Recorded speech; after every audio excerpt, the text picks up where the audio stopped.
Sarawak சீபுவின் eco garden பகுதியில் வசிக்கும் மக்கள் மேலும் பல நாட்களுக்கு நீர் விநியோக தடையை எதிர்கொள்ள நேரிடும்.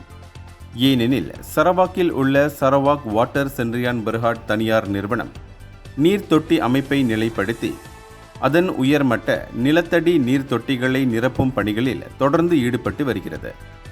ஈகோ கார்டன் பூஸ்டர் நிலையத்திற்கு தொட்டிகளின் மட்டத்தை 2.5 மற்றும் 3 மீட்டருக்கு இடையில் பராமரிக்க தினமும் நீர் நிரப்பப்பட வேண்டும் என்று யுட்டிலிட்டி நிறுவனம் தெரிவித்துள்ளது. இருப்பினும் பகல் நேரத்தில் நீரின் அழுத்தம் குறைவாக இருப்பதால் இரவில்தான் நீர் நிரப்பும் செயல் மிகவும் பயனுள்ளதாக உள்ளது.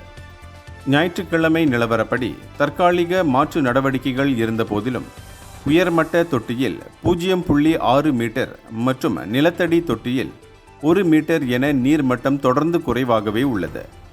இது விநியோக சீரமைப்பு காலத்தை நீடிக்க செய்துள்ளது. இந்த சிரமங்களுக்காக சரவாக் நீர் நிறுவனம் மன்னிப்பு கோரியுள்ளதுடன் கூடிய விரைவில் இயல்பு நிலைக்கு திரும்புவதை உறுதி செய்ய தொடர்ந்து முயற்சிகள் எடுக்கப்பட்டு வருவதாகவும் குடியிருப்பாளர்களுக்கு உறுதியளித்துள்ளது. இந்தியர்களின் இதய குரல் மக்களோசை.